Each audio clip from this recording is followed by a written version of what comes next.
You will never speak to anyone more than you speak to yourself in your head. Be kind to yourself. Unknown. Talking to yourselves in a nurturing way can be a challenge if we rarely heard nurturing words in the early formative years of our lives. In fact, if we were often criticized or neglected, we probably learned to criticize and neglect ourselves instead. When I was growing up, my mom was a dedicated wife and mother, but she suffered from deep depression, anxiety, and low self-esteem.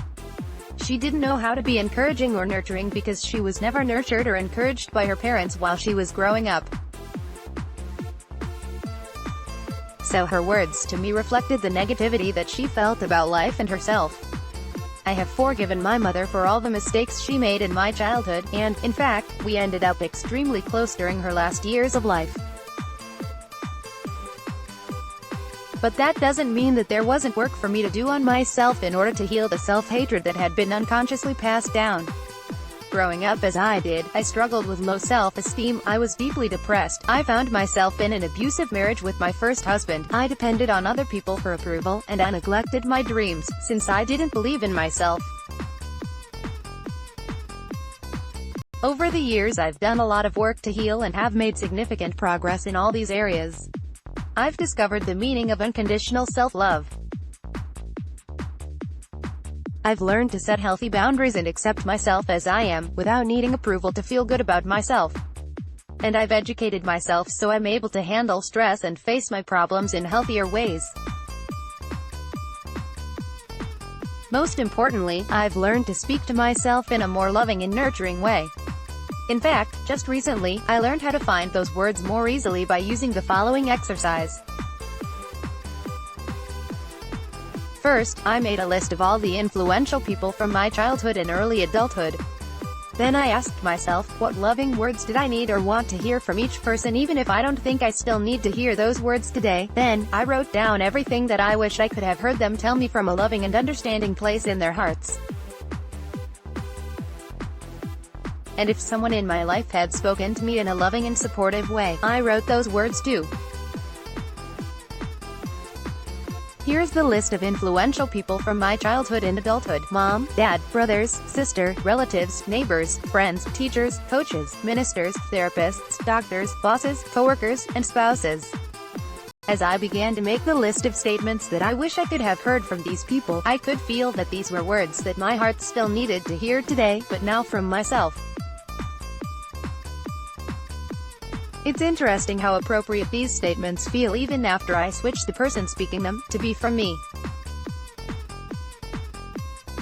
For example, when I read the statement that I wish I could have heard from my mother, "You are so talented and creative," and then switched the giver of the statement to be from me, I felt a rise of recognition lift inside of my chest as if I was being seen and heard for the first time. When I work on this exercise, I let go of any judgment toward the people on my list because I realized that everyone did as well as they could, considering the stress they were under and the state of mind they were in.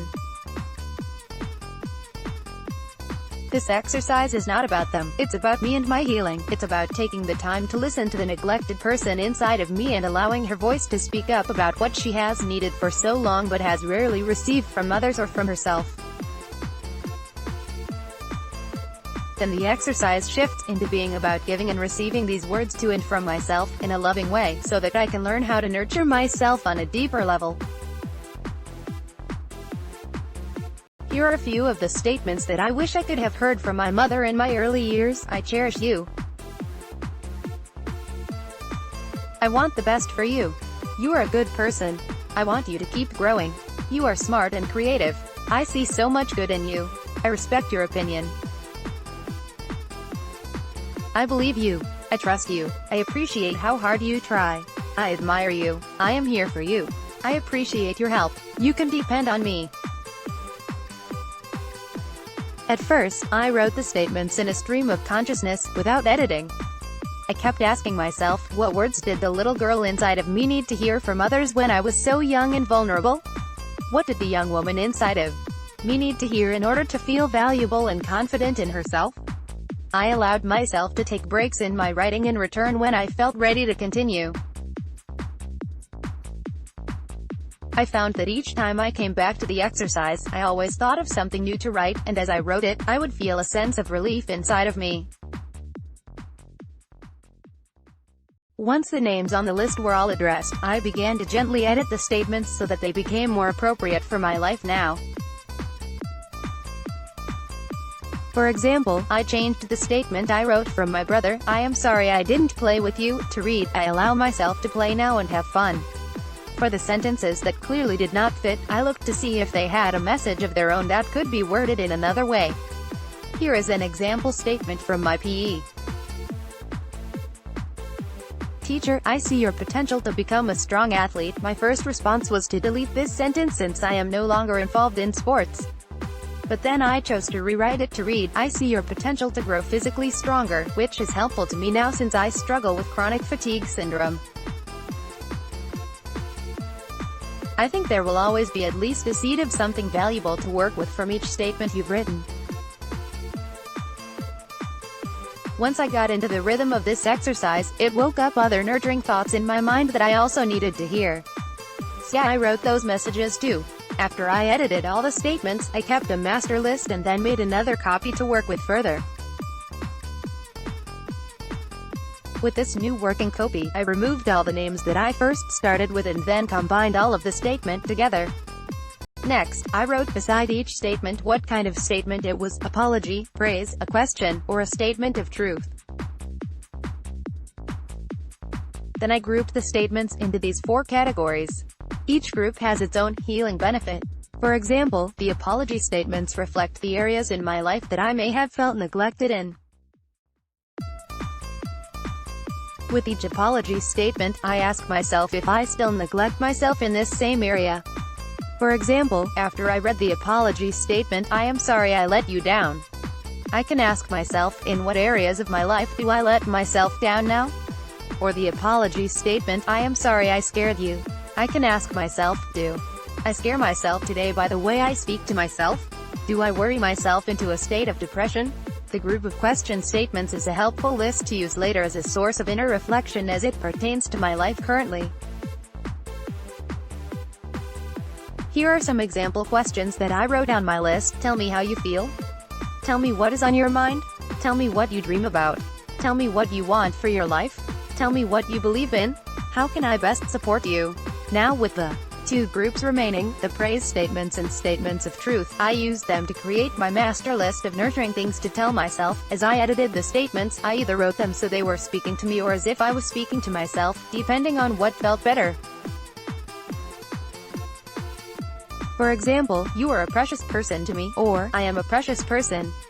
Here are some examples of my new nurturing self-talk statements. I care about myself. My health is important to me. I love myself. I believe in myself. I see my future with confidence and trust. I am grateful for my life. I am safe and loved. I am a creative and caring person. I allow myself to grow. I am a smart and resourceful person. I cherish the happy moments in life. I appreciate kindness. Life is beautiful in so many ways. There is always something new to discover. Never give up hope for a better day. My life is guided by love.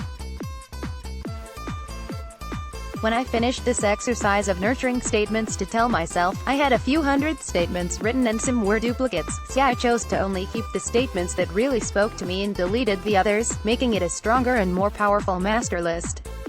Now that I have made my master list, it has become an empowering tool that I can use every day. The more time I take to read and nurture myself with these loving words, the more peaceful and grounded I feel. And by speaking to myself more kindly, I am better able to practice unconditional self-love and make healthy choices for myself. You can also use this exercise as a way to build your inner sanctuary, a place you can go to in order to find nourishment and rejuvenation. This inner place of refuge will become stronger and more dependable the more you practice loving exercises like this one. Artwork by the author, Rita Lloyd. About Rita Lloyd. Rita Lloyd is a watercolor artist and writer. Her work is about nurturing unconditional self-love. Her art has appeared on over 100 magazine covers including Science of Mind. For more healing art and tools that will help you nurture unconditional self-love, visit nurturingart.com. She also has an interview series here called The Power of